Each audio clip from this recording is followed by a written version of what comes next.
démonstration de force. Pour la toute première fois, tous allons étouffer. Tous attendent, il y a se refouler. Donc, demain, c'est demain ou jamais. Donc, tout ça, dans Moussala, il y a Robima Malembe, non, marche, Montignon, ça vous en a maï, Montignon, ça vous en a ma biscuit, Azoda Malembe, tout ça, qui est tant que Tokobima, to commune Assemblée nationale, to pessi, mais mon abisso, to yebise, était Madame Mabonde, Oezali, dernière.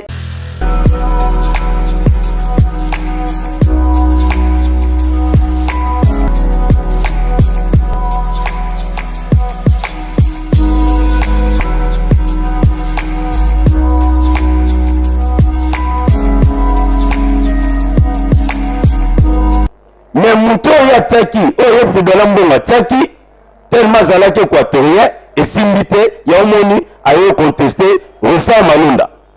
Ok, sur Tali Fridolin Mbonga, Aboyi Bakasaye, Bazala comme président Séné, il y en a autour le bâti, Azam militaire la Mouka. J'assume mes propos. Parce que, Biloko Yazo le bas, les gens normal, Bisso Nyoso, les peuple congolais, Bisso tout l'autre Bundisa, tribalisme. Mais comment il a connu qu'on écarté Batou? Il y a une qui Batou. Alors, ça dit peuple congolais, mobilisons-nous comme un seul homme. Parce que lobby de Bengi peuple Nyoso, Azala na balabal. Parce que Rosa Malonda, OFC Sazotia, Azada Kamikaze. Parce que FCC dit que ceux qui Rosa Malonda Zate, place de Bango Zalate. Alors, va préparer déjà les députés na Bango. On a des niveaux. On a cité. Alors, total élection, les gars qui ont 2006. Ils allaient toujours chaotiques. On a eu des PSA à la guité.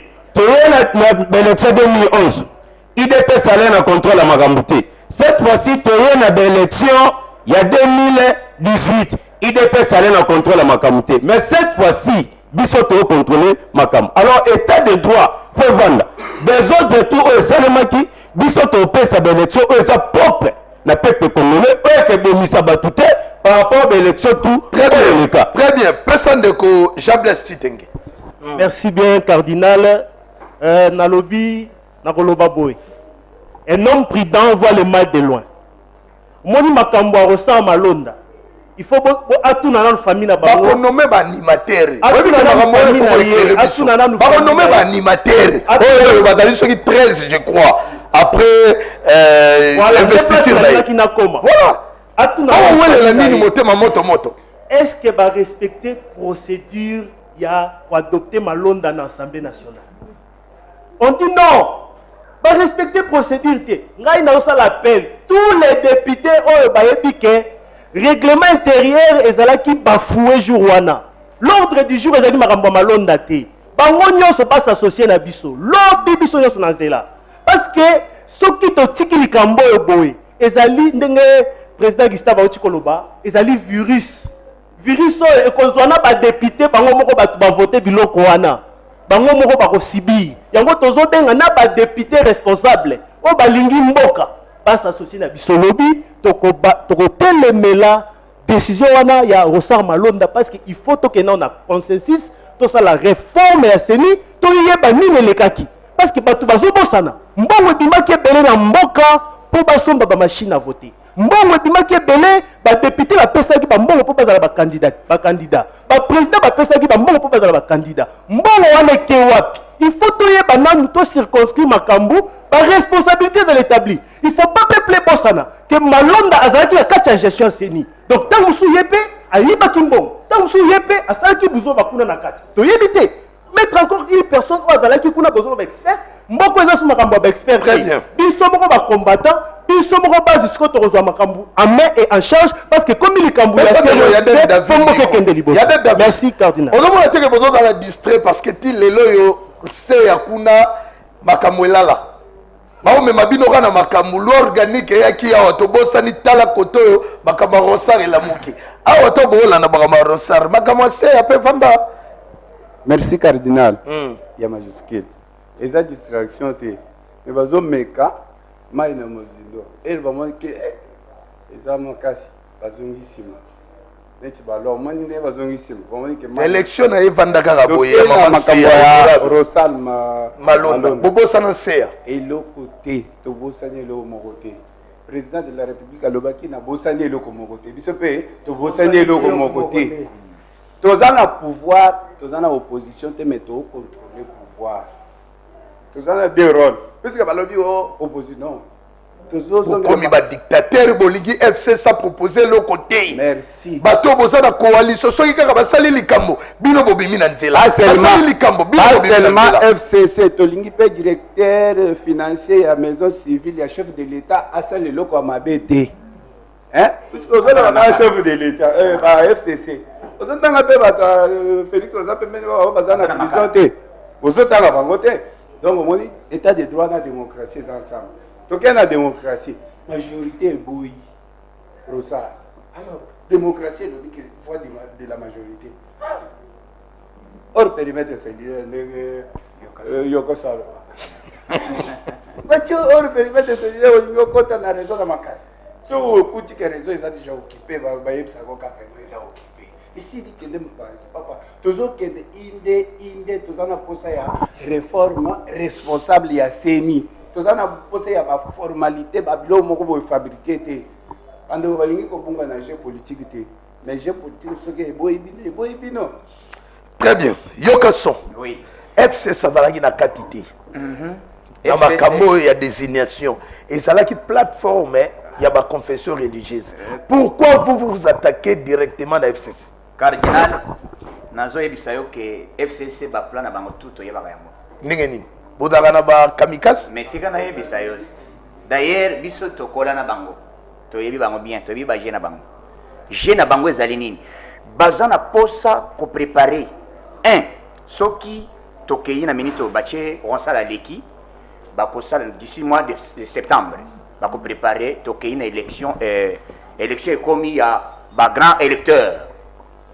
Biso to voter ba député donc lo wani bazo préparer FCC baza na préparation wana FCC zolinga et se protéger plan na bango ezali d'ailleurs toza na coalition tango kolongola ya kabongo est-ce que ba yaki to solo là puisque yo zolo ba coalition il faut que talano ba makambo e bandeli na bango tango balongoli kabongo bon tango bino bobengani vice premier ministre ya justice na conseil des ministres bo solo lagi mais wana ezali président ezali état d'abord ma propos ni vice ministre la kei koloba te na boki kaka yo continue mais nazo biso ke vice ministre ya justice etunda ya kasenda zolo banini na micro ya batutu bazo yoka alobi yeme et bongo tika nano na loba nano est-ce que vous pensez que sango tika loba na tika loba mais côté pour bouaki tika ngana dans l'église au milieu du village et bongo vice premier président de l'Assemblée nationale akeko beta makambo ya 7 millions ya congrès à éviter et il faudrait pas approuver que akosi puisque kabunda lobby abimisi a lobby que tolingi congrès ekotate bigena ngwe kozala 7 millions baboy ba lobby akosi mais le tango tambwe mwamba président ya Sénat pona kosalisa kochaka couleur 2 millions ba pese 4 millions 4 millions bon ce que sale mobimba ya Assemblée nationale elingeli ya combien vous comprendre que te bato wana bazo même bis ba kena justice ba funda tambwe mwamba Sénat nyonso ya FCC akokende te voilà état de droit kana lo faut la livre te na lingisko po na wana to kenda iga à côté zonga na nakata livre ya makambo ya plan o Rolanda pre FCC taboyi FCC bazana plan d'ailleurs kobima ya Rosa Malonde ezali na lolege sengeli te puisque l'église nyonso protestant kimbangiste catholique bango balobi to yebite mais bino bobimiseli bolobi o yazali kimbangiste na kimbangu bayebi ete batuni soka zalaki baza mutu kimbangu apesa losambo ya Simon Kimbangu bayebi te ada mutu catholique mais papa officiellement balobaki azali Kimbangu mais toi tu n'étais pas là bon zonga siko na plan wana non na ezali boye tango kosala zoya na mois de septembre bato FCC baza na motion moko baza na loi moko bazo préparer projet de loi moko ya ko protéger tokende na CENI tokende na vote peuple a voté ka ba député na ba sénateur parce que ba grand électeur ba ngonde ba voter chef de l'état bazana iloko na bazo préparer yango bientôt ba ko bimisa mwana donc biso tozo mona déjà musika plan ya FCC ezali facilité ya koya ko sala kopesa biso koyebisa biso kete tobima na balabala oyo ezali prenez-vous en charge ezali Tshisekedi wa Mulumba alobaki à l'époque peuple soki bino botelemi te mboka ekokufa oyo lelo tozomona FCC bazali 300 quelques députés dans l'assemblée mais balingi baseka pale bakanisi kete lokolo bango bazali 300 bazali majorité koleka peuple congolais c'est pour cela tolingi tolakisa bango démonstration de force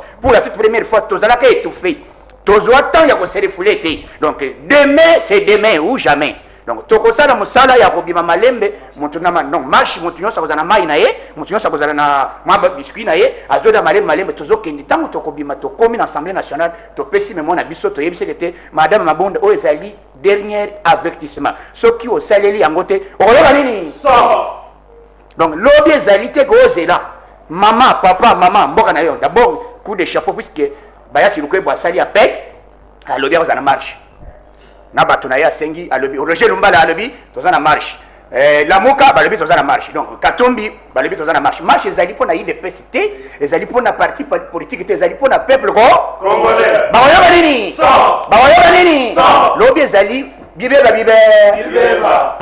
masolo ezali akoyinda lobi yo ozala kimia puisque ozali omonisango moto asali biso ndeko nani Gilles Kalobi awuti kolobao comment yo ozokamba église lokola catholique cardinal au moins to vivre cardinal ali bosser vivre lokola ba des cardinal baza ba terrible hein oya li cardinal voto yebi na catholique ezali wa kufa malula o tu batikali suka ba vrai politicien bobo sani ba marche nyonso esala oyo côté bino na boko mais nani Mosengo il nous a trahi na CNS na conférence nationale souverain Tshisekedi ba voter akayi ba bimisi kombo Tshisekedi a tiko permettre ba kayi ko nani ba troisième fois et da makambo yo hein ba hobi ko sala biso sim o ba message ko kota wa téléphone ko panzana da bandisco ko kede na message suka pena ko ya kozonga et pas secrétaire national et pas chole et puis to suka pas yo kaso na bandika ke pa na yo ndeko Gilles Kalubi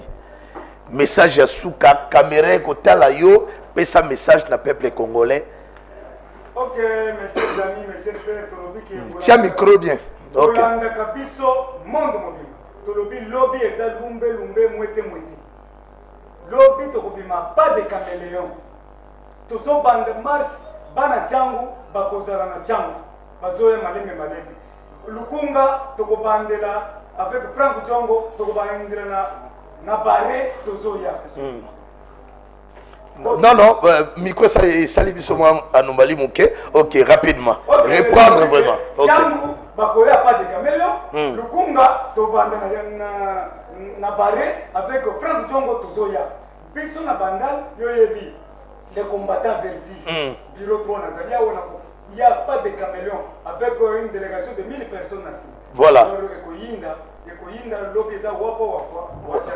Très bien, ndeko Gilles. Baloba suka na mono suki wana.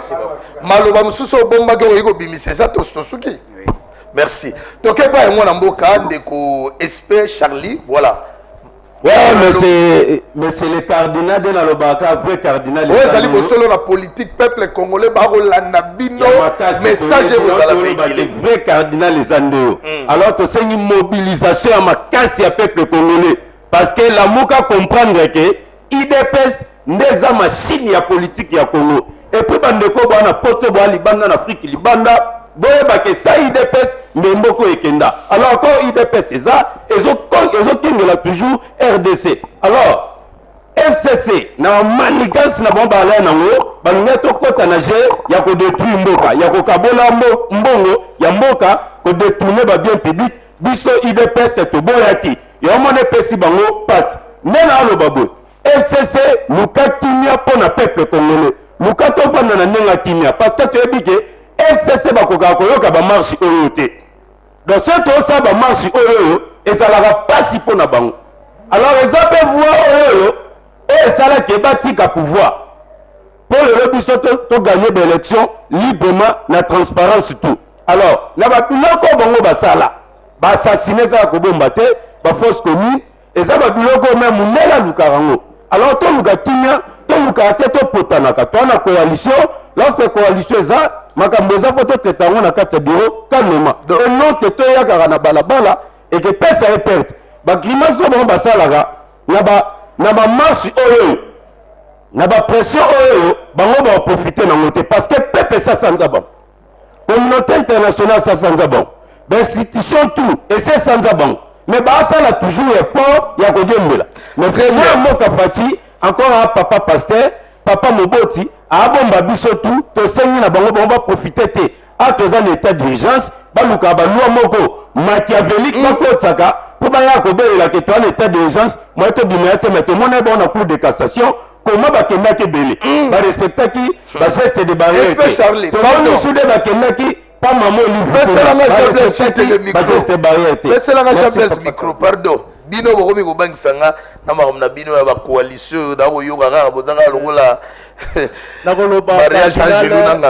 merci bien on a ndengo ya mbibiso lelo tolobi lobby ezalinde so il faut eyokana ndenge yoka so alobaka tina hiro bokende kotumba lisusu te ndangwa batuna ya Jean-Marie Kasamba na sa de fête André Kimuta biso totumbaka te biso tosalaka ba réclamation normale selon état de droit parce que biso nde ba géniteur ya état de droit so il faut eyokana tina hiro tina Allemagne tina États-Unis d'Amérique et tolobi ba base nyonso il faut etelema ezaloza na étranger ezaloza na province telema parce que likambu oyo ya malonda eza virus boko sutuka kozala trop tard déjà toza ko telema pe na pesi merci na bakonzi ya parti président Jean-Marc Kabound le secrétaire général Augustin Kabuya pour na initiative alobaki tokopesa mot d'ordre yo moko yebi da lumbe se koti na mboka batu nyonso bakombi da kokima donc lobe kozala nde opesi mbwa azongisi ekoyinda merci bien ok pesa mwana mboka Yaden David voilà oui ebele babenga ngai Yaden de l'éternel mais na lobi boy awa to telemeli pour na parti politique te toza na likambo ya parti songolo te toza na problème ya peuple congolais tout entier comme mutu moko lobi oyo akotikala atikali donc na ndimi te akotikala puisque même bambisi nazomona bazo bouger na mai puisque avion ekozala mobilisé bao bazala wana bapona Ronsard nazoyebisa yo ke eza problème ya Ronsard te Ronsard azalaka neti enveloppe batie babilo na kati batindiki ozomona okolongola enveloppe obwaki mais biloko eza na kati très bien namoni bavion ekozala mobilisé bao baza na province bakokita na ndili otunaki itinéraire bamusu bakokita na ndili bayeboye bamusu bakita na donc lelo bato musu bazwa bafole bato musu bazwa Congo central bato aka Congo bazoya problème wana eza boye nazoyebisa yo lobi tokozala inde naza na mai mibale na pesi ndeko naza na biskuit mibale na pesi oyo donc makambo kasi kobangela yango te ezosunga mpe eza anti coronavirus abeshele trésor lumbu olie bomema bato mpo naye nalandi ya na koyoka o TFCC kutu te donc Ronsard malonda TFCC kutu aza na nsima mais boboma kaka coalition yango te mwana mboka maloba suka s'il vous plaît makambo ndenge tokende bongo nde yango wana nde kosalaka président de la république président de la république ake poto ake na mission alobi soki navandi na namona makambo oyo mutu pasi président de la république ake mission diplomatique pour intérêt ya mboka biso moko te tobimisa terme oyo relation bilatérale Israël bana posa Félix Tshisekedi États-Unis bana posa Félix Tshisekedi mboka oyo pendant 18 ans Joseph Kabila ezalaki na nsima loboko d'investisseurs bango baya izate depuis bamoni mwana mboka Félix Tshisekedi Lomba balbi voici l'homme qu'il faut à la place qu'il faut pour na intérêt un paiement Félix Tshisekedi akufa na corona millions ebimaki de dollars à ba suite te Félix Tshisekedi akufa na corona te tuna bata FCC baluka batanta bandenge pour 27 millions ebimaki na gouvernement pour na makambo ya corona ti lelo yo bato baza kolela biso tomashaka na moment où tomoni que justice peut-être aza incompétente asala musala du fait que justice na idps bakanga mutu nyonso awa na moti papa na biso Yaden Yaden awuti koloba awa keno chef financier ya maison civile na chef de l'état oyebi place aza ndeko Félix Tshisekedi Félix Tshisekedi ye moko aleka aloba clair ete ngai totangano kelasi moko tofandano bami oyibi oke boloko message a toye kolobela ete bakongole nyonso bandeko na ngai ya bandundu Équateur bao bafandi na njili Changu Mobimba Funa Moamba partout na monde entier biso nyonso tokutana na ba o ba uti côté atiang biso nyoso destination échangère biso bato a Moamba côté ba président Gilles Bazara ba côté ya ba bandal barré donc to ça vraiment eloko moko parce que eloko oyo boza la surpris cardinal c'est la peuple abima boza la surpris yo yebi pourquoi Félix Tshisekedi abimi moi on dévoiler za tête oyema kama marche toke pa ya congolais to bimebele voilà toke pa ya campagne na muna bandundu pa cardinal campagne nyoso quel niveau ya Masina Giseli campagne na mona ya ba Congo betu nyonso betu monana déjà na échanger makulu samu betu kwenda na parler du peuple. Le message est véhiculé rapidement. Libala ya peuple na policier kitoko elengi na mboka fati. Bon na mo peto osuka wana. Police kumbanga malembe. Yo pesa message rapide to suka. Police tokundela mboka. IDPS viva. Viva! IDPS viva. Viva, viva, viva Tshisekedi, héros national, Félix Tshisekedi, chef de l'État. Fatime Béton, Fatime béton, bakoyoka nini son. lobi ezali sonorisation tokobongisa ngo na ndu alatisi bango